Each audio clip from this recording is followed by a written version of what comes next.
The Queen is used to going out and talking to people.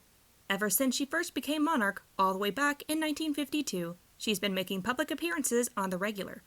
And even though she's now in her 90s, she still continues to go out and interact with people. It's simply part of her royal duties. But when the COVID-19 pandemic happened, she had to work around it. The Queen has been no exception to the rules about social distancing. On March 19th, she and her husband, Prince Philip, went to Windsor Castle to self-isolate.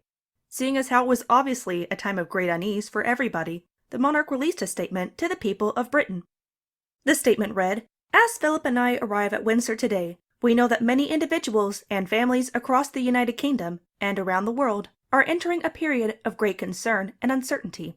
We are all being advised to change our normal routines and regular patterns of life for the greater good of the communities we live in, and, in particular, to protect the most vulnerable within them." The monarch continued, "At times such as these, I am reminded that our nation's history has been forged by people and communities coming together to work as one, concentrating our combined efforts with a focus on the common goal." She then praised the expertise and commitment of medical workers and scientists. Then, speaking for herself and the other royals, the Queen said, "Many of us will need to find new ways of staying in touch with each other and making sure that loved ones are safe. I am certain we are up to that challenge. You can be assured that my family and I stand ready to play our part." However, the pandemic shortly afterwards hit very close to home. Prince Charles, the Queen's son, tested positive for coronavirus. Luckily, he appeared to only be suffering with mild symptoms. Royal spokespeople released a statement saying that the 71-year-old heir to the throne otherwise remains in good health and updated people on the Queen. The Queen was in a high-risk group due to her age. Buckingham Palace told the world, "Her Majesty the Queen remains in good health." The Queen last saw the Prince of Wales briefly after the investiture on the morning of March 12th and is following all appropriate advice with regard to her welfare. On March 25th, former royal doctor Anna Hemming told the magazine Vanity Fair, "Charles has done the right thing by getting tested and now self-isolating. He has been sensible and responsible, and we wish him a speedy recovery." And luckily Prince Charles soon got better and the Queen was not affected. On April 5th, the Queen delivered a speech to the nation about the coronavirus situation. It was a very rare thing for the Queen to make a televised speech beyond her annual one at Christmas. She had done this only 4 times previously, that is, at the beginning of the Gulf War in 1991, after Princess Diana died in 1997, after her mother's death in 2002, and for her Diamond Jubilee in 2012. Queen Elizabeth announced, "I am speaking to you at what I know is an increasingly challenging time, a time of disruption in the life of our country, a disruption that has brought grief to some, financial difficulties to many, and enormous changes to the daily lives of us all." She once more thanked medical staff and essential workers. The monarch went on, "I also want to thank those of you who are staying at home, thereby helping to protect the vulnerable and sparing many families the pain already felt by those who have lost loved ones. Together, we are tackling this disease, and I want to reassure you that if we remain united and resolute, then we will overcome it." Then, the Queen mentioned her experiences during World War II. She spoke of "the very first broadcast I made, in 1940, helped by my sister." The monarch said, "We, as children, spoke from here at Windsor to children who had been evacuated from their homes and sent away for their own safety. Today, once again, many will feel a painful sense of separation from their loved ones. But now, as then, we know, deep down, that it is the right thing to do." The speech met with praise. Reporter Rebecca English tweeted out, "I defy anyone not to have a lump in their throats as the Queen, echoing Dame Vera Lynn, says, 'We should take comfort that while we may have more still to endure, better days will return.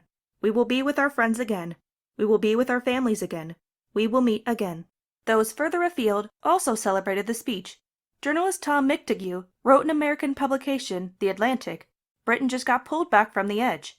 He also went on, "This was a weekend that felt defining, not just for the immediate story, the coronavirus, but for British politics, and for Britain itself." As time went on, news began coming out of the palace about how the Queen was handling self-isolation. Staff at Windsor Castle had naturally been reduced, so the royals were left to do things on their own. According to an insider who spoke to the Sun newspaper at the end of May, the Queen had even been doing her own hair. The source said, "The Queen has done her own hair for years at Balmoral during her summer holidays, and so she's used to it. She washes, dries, and sets it herself, and she's very good at it. She has had lots of practice, and so she knows exactly what to do. She has been carrying on at Windsor because no outsiders are allowed into the castle to protect her and Prince Philip, who's 99 next month. When Prince Philip did turn 99, the birthday celebrations were of course rather quiet. Newspaper The Guardian reported, the royal family have all been staying apart in lockdown during the pandemic, and communicated via Zoom video calls, FaceTime, and by phone, as they are expected to do for Philip's birthday. Prince Charles had spoken the week previous about not being able to see his father on his birthday. He told Sky News, "Well, I haven't seen my father for a long time. He's going to be 99 next week, so yes. Or my grandchildren, or anything. I've been doing the FaceTime. It's all very well, but..." The heir to the throne, no doubt speaking for lots of people in lockdown, said not being able to be with family members was terribly sad. He went on, "Fortunately, at least you can speak to them on telephones and occasionally do this sort of thing. But it isn't the same, is it? You really want to give people a hug." Yet there was no other option but to use technology to stay in touch. This was new ground, it seemed, for the Queen. On April 14th, Prince William had done an interview with the BBC and said, "As you can imagine, the younger generation are a little more tech-savvy. The family are getting a little bit more used to being able to contact each other and press the right buttons and not dropping the computer halfway through." But the Queen must have soon gotten the hang of it, because on June 4th, she took part in her first ever public Zoom call. Indeed, for obvious reasons, it was the first ever public Zoom call for a member of the British monarchy. When the Queen first took the throne, in 1952, personal computers and the internet were still a way off. The Queen appeared on the Zoom call in order to support Carers Week. Her daughter Princess Anne also dialed in. The two of them spoke to a group of carers about their work and how they were doing in such challenging times. The Queen's username, viewers of the video noted, was simply Windsor UK. Though it's not unheard of for people to dial into Zoom calls wearing unprofessional clothes, or sometimes no clothes at all on the places the camera can't see, the Queen obviously wasn't having that. She logged in wearing a floral dress, an outfit typical for her. She paired this with a pearl necklace. The Queen told the carers on the video that they were all doing extraordinary work, and said, "I'm very impressed by what you have achieved already. I'm very glad to have been able to join you today." She was the last to leave the video call, a bit of royal etiquette that translated well to Zoom. One of the people on the call was unpaid carer Nadia Taylor, the chair of the Carers Network.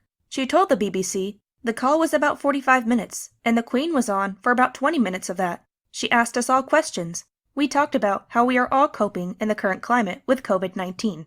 Taylor went on, "I explained to her how much more isolated carers are at the moment. Many don't have laptops or tablets and feel very cut off. A lot of the appointments, doctors, hospitals, etc., we need have been cancelled." The Queen asked questions about how we all coped and called us extraordinary, which was very lovely. One of the other carers was Alexandra Atkins. Speaking to the Mail Online website, she said, "What was really nice was that, while you could tell the Queen had never done that kind of call for work before, she really took it in her stride. She was listening to what we were saying. To have them both talking face-to-face to us was just unreal. It hit me that I was sitting in my bedroom talking to the Princess Royal and the Queen." Once footage of the Zoom call was put up on the royal family Instagram, reaction seemed very positive.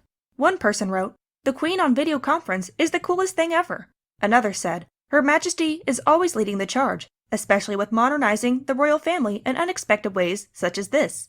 Indeed, the Queen has actually been promoting communication technology for a while now, long before the pandemic. Back when she was a teenager, she and her sister Margaret recorded radio messages to keep children's spirits up during World War II. This was what she referenced in her coronavirus speech. And Elizabeth's 1953 coronation was the first ever one to be shown on TV. This marked a huge cultural shift and the coming of age of television in Britain. At least 27 million people in the country viewed the event live, and many of them had apparently purchased television sets for the occasion. Queen Elizabeth was supposedly introduced to the internet as early as 1976. That year, the ARPANET, a network which would go on to evolve into the modern-day internet, was brought to a research center in Malvern, England. The Queen was there for the occasion, and she even sent an email on the system. The Queen has even embraced 3D technology. Come December 2012, she recorded her Christmas message in front of 3D cameras. A spokesperson for Buckingham Palace told the BBC, "We wanted to do something a bit different and special in this Jubilee year, so doing it for the first time in 3D seemed a good thing, technology-wise, to do." The Queen absolutely agreed straight away. And a couple of years later, in 2014, the Queen sent her first tweet. She was opening a new gallery at a museum and from there she posted the message, "It is a pleasure to open the Information Age exhibition today at the Science Museum, and I hope people will enjoy visiting. Elizabeth R." So despite her advancing age and the qualms Prince William has, the Queen seems to know her way around modern technology. On July 1st, Vanity Fair magazine reported that the monarch had been keeping in touch with other world leaders from her lockdown in Windsor. This included people like Justin Trudeau and Jacinda Ardern. Indeed, the Queen seems to have plenty to occupy her, and not just matters of state either. In May, some inside sources spoke to OK magazine about what the monarch was likely to be up to when she couldn't venture into the outside world. Majesty magazine editor-in-chief Ingrid Seward said that the Queen would be keeping her brain active. Seward told the magazine, "She's very, very quick at crosswords and enjoys word games, so I wouldn't be surprised if she plays Scrabble. She likes jigsaws too, but those are kept at Balmoral and Sandringham as their holiday pastimes. She's also very orderly and likes cataloging personal things, so she's probably catching up with her photograph album." The Queen is known for keeping animals, and Seward said she would have missed getting out on her horse. She added, "I don't think it'll look good if she's seen visiting the Royal Mews at Windsor, but she can quite safely and discreetly go out riding with her stud groom, Terry Pendry, if he brings the horses up to the castle quadrangle." There have apparently been some silver linings to the Queen spending time in lockdown, though, especially considering that she's not alone.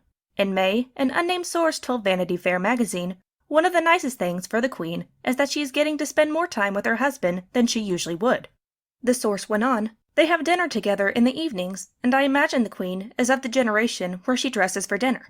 Ordinarily, the Queen would be busy with official summer engagements, such as Royal Ascot and Trooping the Colour. These would obviously hinder her ability to spend a lot of time with the now-retired Prince Philip." So, the lockdown seems to have been a mixed bag for the Queen. But apparently, though her Zoom call was a success, it's not what the monarch wants for the future. Another source told Vanity Fair, "The idea that she'll reign from a screen is not Her Majesty's view. There's a keenness to get back to doing the sort of work she has always done. She very much believes in being seen."